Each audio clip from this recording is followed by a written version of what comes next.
মই এই ভিডিঅ'টোত কেইখনমান ফটো লগাই দিছোঁ। সেই ফটোকেইখনে আপোনালোকক মই কোৱা কথাখিনি বুজাই দিব। চাওক, এজন তলতীয়া কৰ্মচাৰীক বছজনে কেনেকুৱা বিহেভ কৰিছে দেখিছেনে? আৰু এনেকুৱা আচৰণ দেখি আহি যিজন মানুহে ঘৰত নিজৰ ল'ৰা-ছোৱালীক পোহপাল দিবৰ বাবে নিজৰ পত্নীক বা মাক দেউতাকক খোৱা পিন্ধা দিবৰ কাৰণে গোটেই দিনটোৰ কাৰণে কিবা এমুঠি পেটত পেলাই তেওঁ দিনটোৰ কাৰণে ওলাই যায় অফিচ বা চাকৰিৰ সূত্ৰে। আৰু তাত গৈ যেতিয়া তেওঁলোকৰ বছবিলাকে অফিচত এনেকুৱা বিহেভিয়াৰ কৰে, তেওঁলোকৰ মেণ্টেলিটি কেনেকুৱা থাকিব চাওক।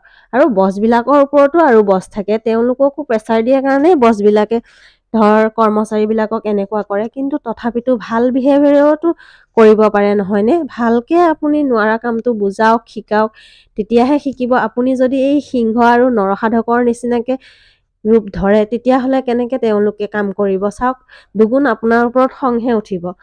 আৰু এই বছজনে কি ধুনীয়াকৈ দুইজনকে বুজাইছে চাওক, দুইজনে মুখত ধুনীয়াকৈ হাঁহি কামটো শিকি আছে। ঠিক তেনেকৈ বুজাওক, কাৰণ কিছুমান বছৰ প্ৰেছাৰত থাকিব নোৱাৰি একদম মানে কলিগবিলাক হওক বা এনেকৈ তেওঁলোকৰ জুনিয়ৰবিলাক আজিৰ ডেটত বহুত মানে ঢুকাইছে, ছুইচাইড কৰিছে এনেকুৱা। ঘৰৰ কাকো একো নকৈ মানে ঘৰৰ বোজা বহন কৰিব নোৱাৰি, অফিচৰ বোজা বহন কৰিব নোৱাৰি তেওঁলোক ছুইচাইড কৰিছে।